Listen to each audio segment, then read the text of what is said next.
आज की ये जो हमारी वर्कशीट नंबर 91 रहेगी, ये हमारी हिंदी विषय से संबंधित कॉमन वर्कशीट रहेगी, जो कि कक्षा छठी, 7वीं और 8वीं के लिए एक ही वर्कशीट रहेगी। ये जो वर्कशीट है ये हमारी शनिवार यानी कि 26 दिसंबर की वर्कशीट रहेगी। हमारा 25 तारीख को जो रहेगा दिसंबर को, क्रिसमस होने की वजह से हमें शुक्रवार की वर्कशीट जो है वो नहीं करनी है, और यही वर्कशीट जो है हमें शुक्रवार और शनिवार दोनों दिनों के लिए एक ही वर्कशीट हमें यहाँ पर मिली हुई है। तो इस वर्कशीट को हम करेंगे, जो कि तीनों कक्षाओं के लिए एक कॉमन वर्कशीट रहेगी। सभी बच्चे इसको अपनी हिंदी की कॉपी के अंदर करेंगे। तो सबसे पहले देख लेते हैं कि विद्यार्थी का नाम की जगह बच्चे अपना नाम डालेंगे, कक्षा अध्यापक या फिर कक्षा अध्यापिका के नाम की जगह वो अपने कक्षा अध्यापक या फिर कक्षा अध्यापिका का नाम जो है वो डालेंगे। आज की ये जो हमारी वर्कशीट रहेगी ये प्रदूषण से संबंधित है। यहाँ पर हम देखेंगे कि प्रदूषण जो है वो कितने प्रकार का होता है, किस तरीके से प्रदूषण जो है वो फैलता है, और कौन कौन से उपाय हैं जिनको करके हम प्रदूषण को रोक सकते हैं। साथ ही साथ इस वर्कशीट के जरिए हम ये भी जानेंगे कि किस तरीके से प्रदूषण जो होता है वो इंसानों के लिए और जानवरों के लिए और इसके साथ साथ ही पर्यावरण के लिए भी हानिकारक होता है। तो सबसे पहले हम यहाँ से शुरू करते हैं कि हमारे आसपास प्रदूषण बढ़ता ही जा रहा है। जैसा कि हम जानते हैं कि आज के समय में प्रदूषण जो है वो बहुत ज़्यादा फैला हुआ है। यह अनेक तरह से हमारे आसपास फैलता है, और प्रदूषण फैलने के जो हैं वो कई कारण होते हैं। इसके विभिन्न प्रकार हैं। प्रदूषण जो होता है वो कई तरीके का होता है, जिसमें से मुख्य रूप से ध्वनि प्रदूषण, जो कि ध्वनि से फैलता है। ध्वनि मीन्स आवाज़ें, और इसमें हमारा आ जाएगा जैसे वाहनों का शोर, लाउड स्पीकर का शोर। तो इस तरीके से जो चीज़ें आवाज़ करके प्रदूषण फैलाती हैं वो सभी ध्वनि प्रदूषण में आती हैं। दूसरे तरह का प्रदूषण होता है जल प्रदूषण। तो जल के जरिए जो प्रदूषण फैलता है उसको हम जल प्रदूषण कहते हैं। और तीसरा सबसे मुख्य प्रदूषण जो होता है वो वायु प्रदूषण होता है। वायु मीन्स हवा, कि हवा के जरिए जो प्रदूषण फैलता है उसको हम वायु प्रदूषण कहते हैं।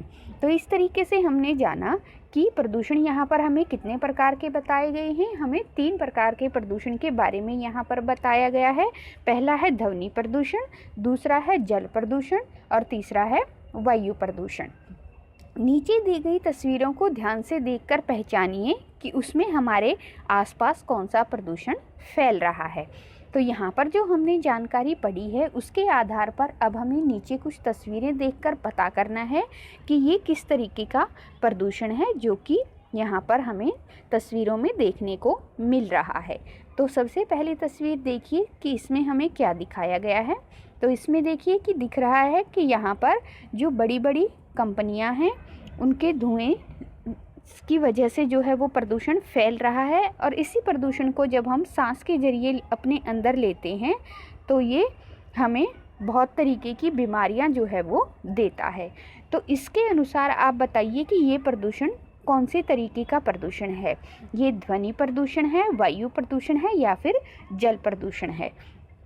तो देखिए कि यहाँ पर धुआं जो है वो चिमनियों से निकल रहा है, और ये धुआं जो है जाकर के वायु में मिल जाएगा, और यही वायु जो है फिर हम सांस लेकर अपने अंदर खींच लेते हैं। तो इस तरीके से ये प्रदूषण हमारा कौन सा रहा, ये हमारा है वायु प्रदूषण, क्योंकि ये प्रदूषण जो है वो वायु के जरिए फैल रहा है। अब हम देखते हैं दूसरे तरीके का प्रदूषण, कि यहाँ पर देखिए जो कचरा फैला हुआ है इसमें हमें दिखाई दे रहा है कि यहाँ पर कूड़े के ढेर लगे हुए हैं, और ये कूड़े के ढेर जो हैं इनसे जो उठने वाली दुर्गंध होगी और इससे जो गंदगी फैलेगी वो भी उठ करके कहाँ जाएगी, वायु में जाएगी, और वही वायु जो है फिर इंसान जो है अपने अंदर खींचेंगे। तो ये वाला प्रदूषण भी हम वायु प्रदूषण में यहाँ पर इंक्लूड कर सकते हैं। तो इस तरीके के प्रदूषण को भी हम किस में शामिल करेंगे, वायु प्रदूषण में शामिल करेंगे। अब देखिए हमें यहाँ पर तीसरी तस्वीर दिखाई दे रही है, और इसमें हम देखेंगे कि हमें किस प्रकार के प्रदूषण के बारे में यहाँ पर बताया गया है। तो यहाँ देखिए, यहाँ पर हेलीकॉप्टर की आवाज़ है, मशीन की आवाज़ है, एम्बुलेंस की आवाज़ है, स्पीकर की आवाज़ है, गिटार की आवाज़ है, लाउड स्पीकर की आवाज़ है और साथ ही साथ कार की भी यहाँ पर आवाज़ है और औजारों की आवाज़ है। और ये सब आवाज़ें जो है यहाँ पर देखिए इंसान को परेशान कर रही हैं।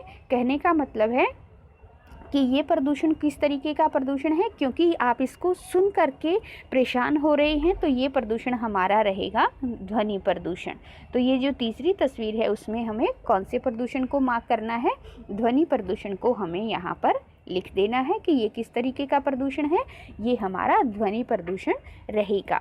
अब हम चलते हैं आगे की तस्वीर की तरफ और इसमें देखिए हम देख रहे हैं कि यहाँ पर गंदा पानी जो है वो नालों से बहकर आ रहा है और यहाँ बहते हुए साफ़ पानी में वो मिल रहा है, जिसकी वजह से क्या है कि ये जो साफ़ पानी है वो भी गंदा हो रहा है।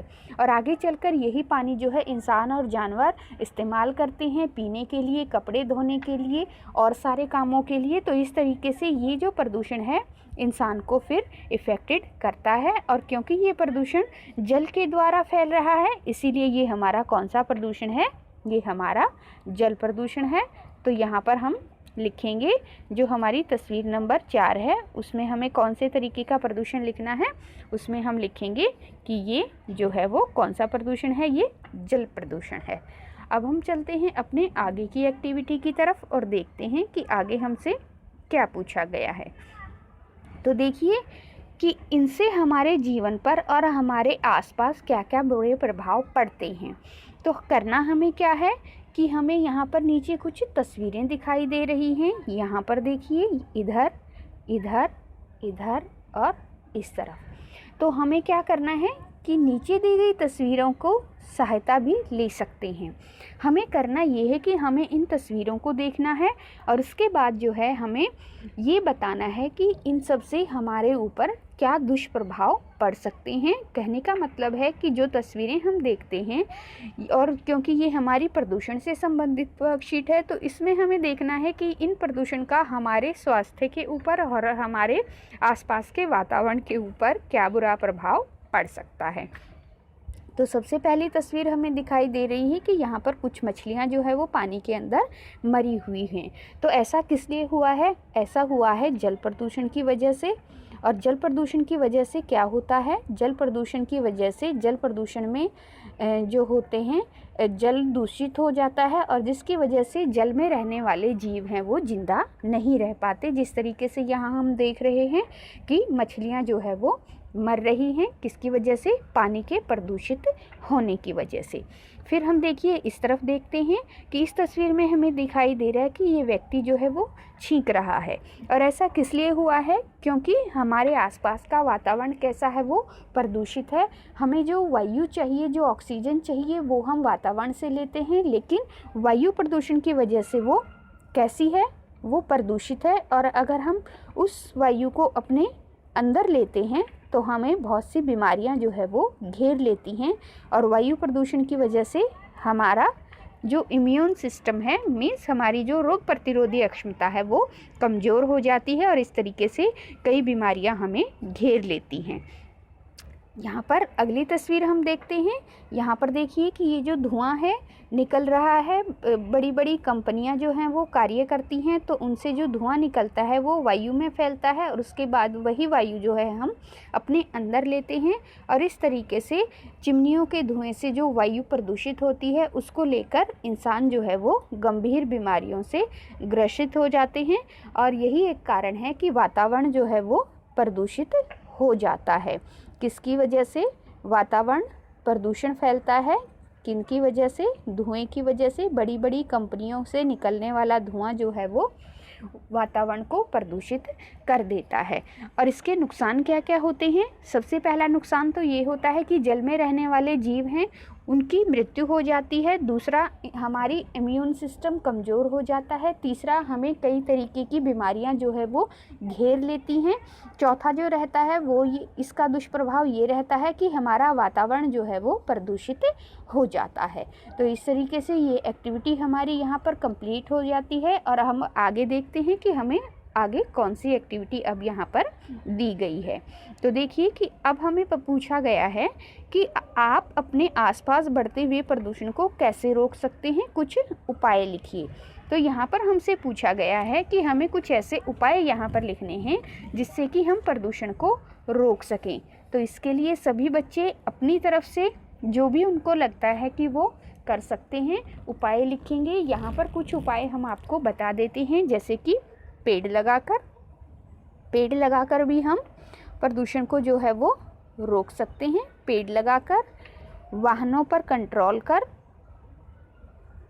क्योंकि वाहन जो हैं वो क्या करते हैं, वाहनों पर कंट्रोल करके भी हम प्रदूषण को रोक सकते हैं। इसके साथ साथ हमें क्या करना चाहिए, पैदल यात्रा करनी चाहिए। अगर हमें आसपास जाना है तो हमें गाड़ी का इस्तेमाल नहीं करना चाहिए, पैदल यात्रा करना। और इसके साथ साथ क्या है कि हम प्लास्टिक का इस्तेमाल ना करें, इससे भी हम जो है वो वातावरण को बचा सकते हैं, क्योंकि प्लास्टिक एक ऐसी चीज़ है जिससे कि प्रदूषण बहुत मात्रा में फैलता है। तो ये कुछ महत्वपूर्ण जो हम उपाय कर सकते हैं जिनकी वजह से हम प्रदूषण को फैलने से रोक सकते हैं। जैसे पेड़ लगाकर हम वायु को शुद्ध कर सकते हैं, जिससे कि वातावरण में हमें शुद्ध वायु मिले, जिससे लोग बीमारियां जो हैं उनमें ना फैलें। दूसरा जो है, वाहनों पर कंट्रोल किया जा सकता है कि अगर हमें आसपास कहीं जाना है तो हमें पैदल जाना चाहिए या फिर साइकिल का इस्तेमाल करना चाहिए, जिससे कि हम वायु प्रदूषण को रोकथाम कर सके। तीसरा जो रहेगा, हमें प्लास्टिक का प्रयोग नहीं करना चाहिए, क्योंकि हमें पता है कि प्लास्टिक जो है वो उसकी जो गलने की अक्षमता होती है उसके अंदर वो नहीं होती है, वो बहुत लंबे समय तक पृथ्वी पर रहता है और उसको खाने से जीव जंतु जो है वो बीमार पड़ जाते हैं और वो भी वायु प्रदूषण का एक महत्वपूर्ण स्रोत है। इसीलिए हमें प्लास्टिक का प्रयोग नहीं करना चाहिए। इसकी जगह पर हमें जो है वो पेपर बैग या फिर जूट के थैले जो होते हैं उनका इस्तेमाल करना चाहिए। साथ ही साथ हम यहाँ पर लिख सकते हैं कि हमें जो अपना म्यूज़िक है उसको भी ज़्यादा ऊंची आवाज़ में नहीं चलाना चाहिए, और क्योंकि इससे जो है वायु प्रदूषण फैलता है, ध्वनि प्रदूषण फैलता है इन सब चीज़ों से। तो हमें क्या करना चाहिए, लाउड स्पीकर का इस्तेमाल कम से कम करना चाहिए। संगीत सुनने के लिए भी हमें आवाज़ जो है वो धीमी रखनी चाहिए। तो ऐसे बहुत से उपाय हैं जिनको करके हम प्रदूषण को बढ़ने से रोक सकते हैं। साथ ही साथ जो जल प्रदूषण है उसको रोकने के लिए क्या करना चाहिए कि हमें गंदगी जो है वो साफ़ और बहते हुए पानी में कभी भी नहीं डालनी चाहिए। और इसके साथ साथ जो बड़ी बड़ी कंपनियां हैं उनको चाहिए कि वो उनसे निकलने वाले अपशिष्ट पदार्थों को कहीं सुरक्षित तरीके से जो है उनका दोहन करें, क्योंकि खुले पानी में अगर वो उनको मिलाते हैं तो उससे जल प्रदूषण फैलता है और जो धुआं निकलता है उसको भी उन्हें एक सुरक्षित तरीके से कंट्रोल करना चाहिए। कोयले का कम से कम इस्तेमाल करना चाहिए और जहाँ तक हो सके हमें सौर ऊर्जा का इस्तेमाल करना चाहिए, क्योंकि इससे जो है वो वातावरण स्वच्छ रहता है। तो इस तरीके से ये हमारी वर्कशीट यहाँ पर कंप्लीट होती है, जिसमें हमने प्रदूषण से संबंधित बहुत सारी जानकारी जो है वो एकत्रित की है। और अंत में हमें दिया गया है कोविड के संदर्भ में उचित व्यवहार संबंधी संदेश, जिसके अनुसार हमें बताया गया है कि हमें नियमित रूप से अपने हाथों को साबुन और पानी से धोना चाहिए। और आगे आने वाली इसी तरह की हर एक वर्कशीट को समय पर पाने के लिए आप इस चैनल को सब्सक्राइब कर लीजिए और नीचे जो आपको रेड कलर का सब्सक्राइब लिखा हुआ दिखाई दे रहा है और जो घंटी का निशान दिखाई दे रहा है उसको आप प्रेस कर लीजिए।